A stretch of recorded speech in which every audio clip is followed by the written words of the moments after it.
आप सुन रहे हैं हॉरर नाइट्स विद अमित डियोंडी।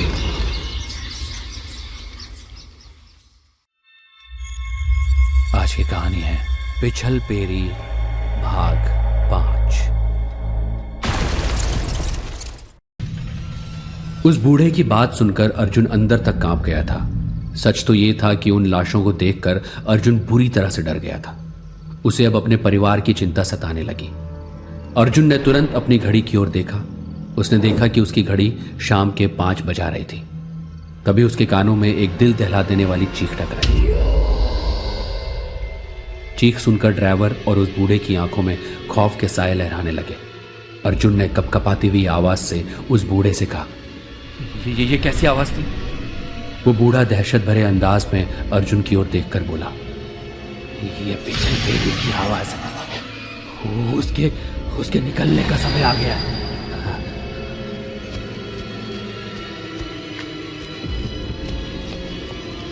इतना कहकर वो बूढ़ा वहां से तेजी से भागकर कहीं गायब हो गया। कुछ ही देर में वो एक मटकी लेकर आ गया। उसने उस मटकी को एक पेड़ की शाखा पर रस्सी से टांग दिया और उस मटकी के नीचे कुछ लकड़ियां रखकर जल्दी से उन लकड़ियों में आग लगा दी। कुछ समय बाद उस मटकी से काला धुआं निकलने लगा। अर्जुन ने इसी तरह की मटकियां भीमा के गांव में देखी थी। मटकी में धुआं निकलने के बाद उस बूढ़े के आंखों में खौफ के साए थोड़े कम हो गए। बूढ़ा तेज कदमों से अर्जुन के नजदीक आकर बोला, इस मटकी में उसे दूर रखने के लिए टोटके का सामान मौजूद है और इस इलाके में जहां पर भी इस मटकी में धुआं निकल रहा होता है उस जगह पर पिछल पेरी नहीं आती, क्योंकि उसे इस मटकी से निकल रहे धुएं में एक अजीब सी बू महसूस होती है। वो बदबू तो मुझे भी महसूस हो रही है। वो इसलिए क्योंकि उसका साया तुम पर पड़ चुका है। जाओ जाओ, यहाँ से निकल जाओ। जितनी जल्दी हो सके अपनी जान बचाकर जाओ, भाग जाओ, वरना तुम्हारी मदद कोई नहीं कर पाएगा बेटा। बूढ़े की बात सुनने के बाद अर्जुन ने अपने मन में दृढ़ निश्चय कर लिया था कि वो किसी भी कीमत पर आज रात ही ये इलाका छोड़ देगा। अर्जुन ने तुरंत ड्राइवर की ओर देखा, जल्दी चलो यहां से। ड्राइवर और अर्जुन फुर्ती से जीप के पास पहुंच गए। ड्राइवर ने जीप एडवर्ड पैलेस की ओर दौड़ा दी। तभी अचानक तेज हवाएं चलने लगी और बर्फबारी शुरू हो गई। मगर ड्राइवर को मौसम खराब होने से कोई फर्क नहीं पड़ा। वो लगातार जीप तेजी से एडवर्ड पैलेस की ओर दौड़ाए जा रहा था। मगर अचानक देखते ही देखते चारों ओर भयानक कोहरा सा छा गया। अब ड्राइवर को आगे कुछ भी देख पाना नामुमकिन सा लग रहा था। यह देखकर ड्राइवर के हाथ पैर फूल गए और अर्जुन के माथे पर भी पसीना निकल आया। कुछ ही सेकंड में जीप झटके देते हुए रुक गई।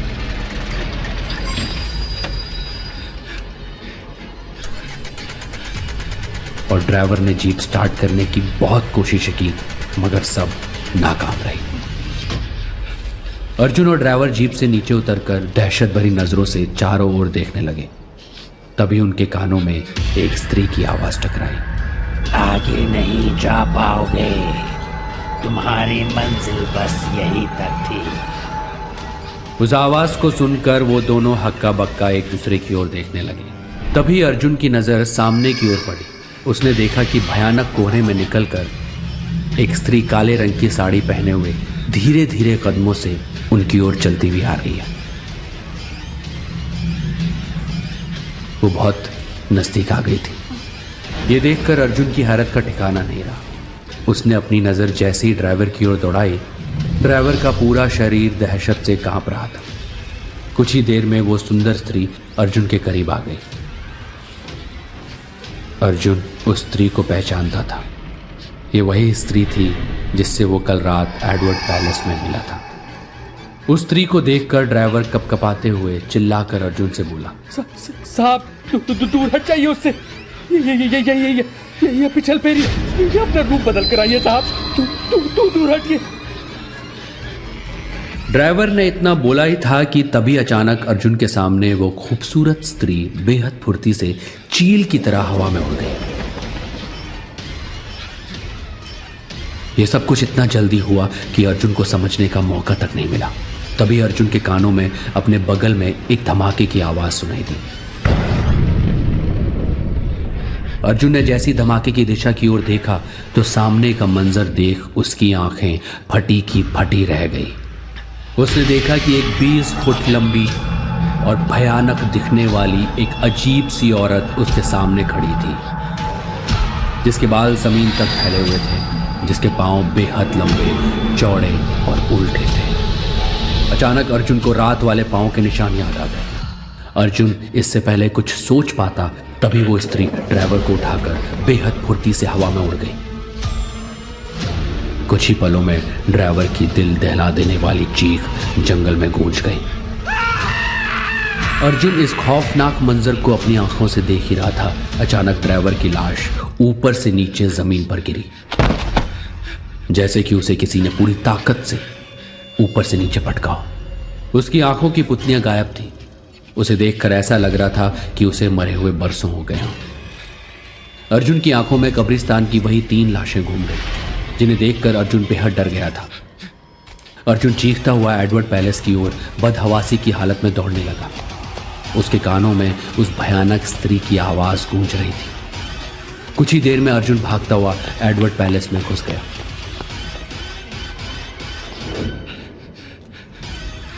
और अपनी पत्नी और बच्चे को आवाजें लगाने लगा। कुछ ही सेकंड में अर्जुन के माता पिता, उसकी पत्नी निधि और बेटी विनी सामने खड़े थे और उसे सवालिया नजरों से देख रहे थे। अर्जुन को डरा हुआ देखकर निधि ने घबराकर पूछा, क्या हो गया अर्जुन? कुछ मत पूछो निधि, चलो जल्दी से यहां से चलो। क्या बोल रहे हो तुम? कहां चलो? एक तो नौकर भीमा तुम्हारे जाने के बाद ही यहां से चला गया था और तुम भी लापता थे। ये सब हो क्या रहा है अर्जुन? मैंने जो बोला वो करो, इसी वक्त हमें यहां से निकलना होगा। जल्दी चलो। बात क्या अर्जुन, तुम इतने घबराए हुए क्यों हो? निधि, यहां पर कोई अजीब सी दिखने वाली करीब 20 फुट लंबी भयानक दिखने वाली बला है। उसने मेरी आंखों के सामने हमारे ड्राइवर को मार डाला। अचानक अर्जुन के दिमाग में एक तेज धमाका हुआ। वो सब गौर से देखते हुए बोला, निशांत कहाँ है? भैया तो सोकर नहीं उठे अभी। मैंने 2-3 बार दरवाजा खटखटाया मगर अंदर से कोई जवाब नहीं आया। निधि की बात सुनकर अर्जुन के दिमाग में किसी अनहोनी आशंका के साए लहराने लगे। वो जल्दी से बोला, तुम लोग यहीं रुको, मैं भी निशांत को लेकर आता हूं। इतना कहकर अर्जुन बेहद फुर्ती से निशांत के कमरे की ओर दौड़ने लगा। कुछ ही पलों में वो निशांत के कमरे के बाहर खड़ा हुआ दरवाजे को बुरी तरह से खटखटा रहा था, मगर अंदर से कोई प्रतिक्रिया ना मिलने पर अर्जुन ने पूरी ताकत लगाकर दरवाजा तोड़ना चाहा और कुछ ही पलों में अर्जुन की मेहनत रंग लाई और दरवाजा एक झटके में खुल गया। कमरे में अंधेरा था। अर्जुन ने तुरंत कमरे की लाइट जला दी, मगर उसने जैसे ही लाइट जलाई तो सामने का मंजर देखकर वो अंदर तक कांप गया। उसने देखा निशांत की लाश फर्श पर पड़ी हुई थी। उसकी आंखें फटी हुई थी, उसके सीने से दिल गायब था। उसका चेहरा ऐसा हो गया था मानो उसे मरे हुए साल हो गया। उसके शरीर को देखकर ऐसा मालूम होता था जैसे उसके शरीर का एक एक बूंद किसी ने निचोड़ लिया। अर्जुन दौड़ता हुआ अपने परिवार वालों के पास वापस आ गया। अर्जुन को घबराया हुआ देखकर निधि ने बेहद घबराए हुए लहजे में कहा, क्या हुआ अर्जुन? भैया तुम्हारे साथ नहीं है? वो भी दुनिया में नहीं रहा। उसने निशान को लगता है रात में ही मार दिया था। अर्जुन ने इतना बोला ही था कि तभी एक बेहद तेज हवा का झोंका उससे टकराया। अचानक कोई भारी वस्तु धड़ाम की आवाज से फर्श पर नीचे गिरी।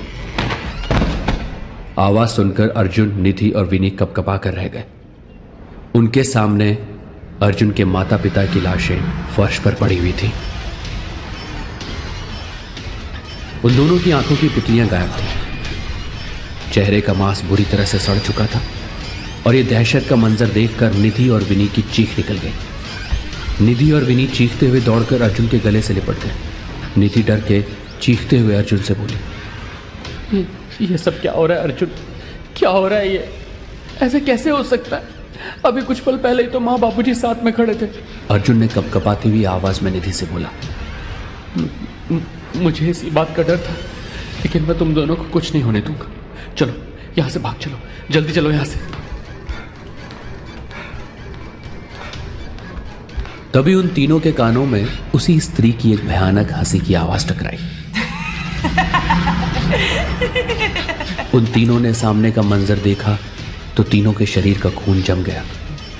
उनके सामने एक बेहद भयानक दिखने वाली औरत अपनी लाल आंखों से उन्हें खा जाने वाली नजरों से देख रही थी। उस 20 फुट लंबी औरत को देखकर निधि और विनी के गले से एक जोरदार चीख निकली।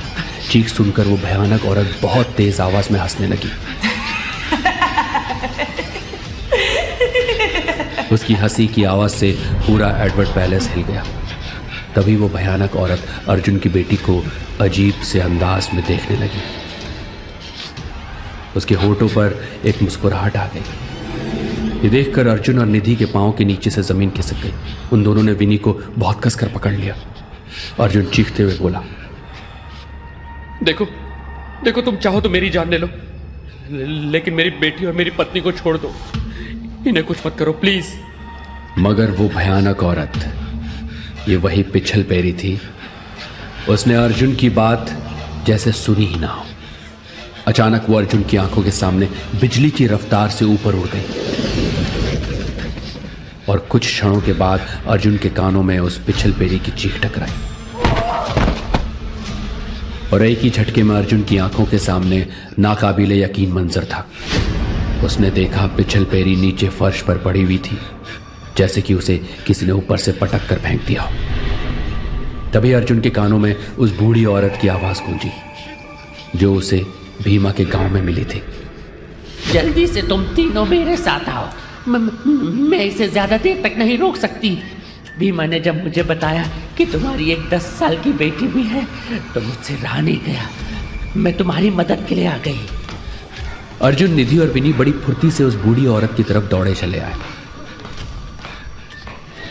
वो बूढ़ी औरत गुस्से भरी नजरों से पिछल पैरी को देख रही थी। उस बूढ़ी औरत के हाथ में 3 छोटी छोटी चांदी की मालाएं थी, जिसमें से काला धुआं निकल रहा था। उसने बड़ी फुर्ती से अर्जुन और विनी के गले में वो माला पहना दी।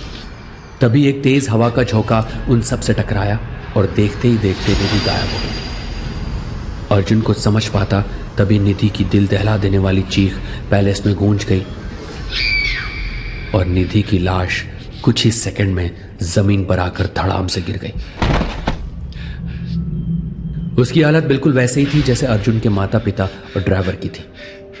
अपनी पत्नी को मरा हुआ देखकर अर्जुन जोर जोर से रोने लगा।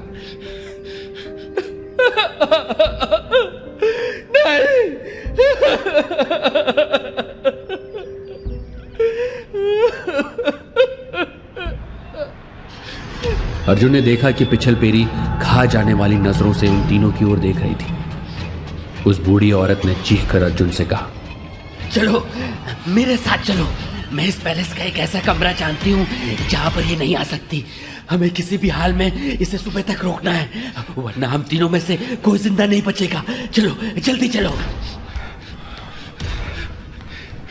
इतना कहकर बूढ़ी औरत अर्जुन का हाथ पकड़कर तेजी से दौड़ने लगी। अर्जुन विनी को गोद में उठाए उस औरत के पीछे पीछे भागने लगा। कुछ ही सेकंड में वो तीनों एक कमरे के अंदर थे। अंदर आकर उस बूढ़ी औरत ने उस कमरे के दरवाजे को बेहद फुर्ती से बंद कर दिया। अर्जुन ने देखा उस कमरे में एक बहुत पुरानी किसी अंग्रेज की तस्वीर लगी हुई थी। वो बूढ़ी औरत अर्जुन से बोली, ये तस्वीर इस पैलेस के मालिक एडवर्ड की है। इस पैलेस को इसी ने बनवाया था, जो यहाँ आकर अकेला रहता था। कहते हैं कि उसने इस पैलेस को जादू टोने करने के लिए ही बनवाया था। और ये भी बताते हैं कि वो विदेश से किसी रहस्यमय कबीले से जादू की एक बेहद प्राचीन किताब लेकर आया था। वो बेवकूफ जादू के जरिए संसार का सबसे ताकतवर व्यक्ति बनना चाहता था और एक दिन उसने अपनी बेवकूफी से दूसरी दुनिया के द्वार भी खोल दिए।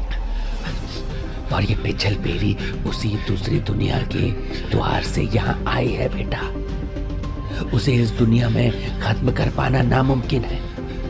दूसरी दुनिया के द्वार इसी महल के अंदर किसी गुप्त जगह पर खुलते हैं और वो आज भी खुले हुए हैं। एडवर्ड ने इस कमरे को पिछल पेरी से बचने के लिए ही बनवाया था। उसने इस कमरे में कोई खास वस्तु रखी थी जिसके कारण वो यहाँ नहीं आ पाती, लेकिन वो इसके बावजूद पिछल पेरी के कहर से नहीं बच सका। आखिर कब तक वो इस कमरे में अपना जीवन बिताता? हाँ, अर्जुन पूरी रात विनी को लेकर उस कमरे में बैठा रहा। सुबह बेहद हल्की सूर्य की किरण शीशे की खिड़की के द्वारा अर्जुन की आंखों से टकराई।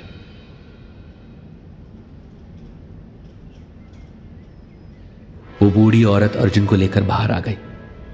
अर्जुन ने देखा कि उसके माता पिता और पत्नी फर्श पर पड़े हुए थे, मगर अब उनके सीने से दिल गायब थे और ये देखकर अर्जुन की आंखों में आंसू आ गए। तभी उस पैलेस का नौकर भीमा वहां पर आ गया। अर्जुन के परिवार की हालत देखकर भीमा भी खुद को रोक नहीं पाया और रोने लगा। वो बूढ़ी औरत आहिस्ता से अर्जुन से बोली, देखो बेटा, तुम्हारे परिवार की तकदीर में यही लिखा था, मगर शुक्र मनाओ तुम्हारी बेटी सही सलामत है। अब तुम एक काम करो बेटा, तुम उसी क्रिश्चियन कब्रिस्तान के पीछे जाओ। वहां पर एक शमशान घाट है, वहां जाकर अपने परिवार का अंतिम संस्कार कर दो बेटा, जल्दी। भीमा रास्ते में खड़ी जीप ले आया। उसने चारों लाशों को उसी जीप में डाल दिया।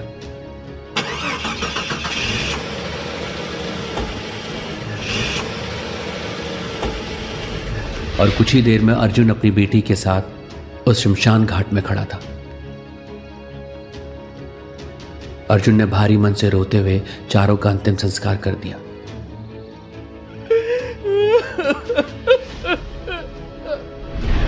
अर्जुन के साथ कब्रिस्तान वाला बूढ़ा भी खड़ा था, जो अर्जुन से बोला, अब चले जाओ यहां से बेटा, और एक बात याद रखना, पिछल पेरी का साया तुम्हारे ऊपर है।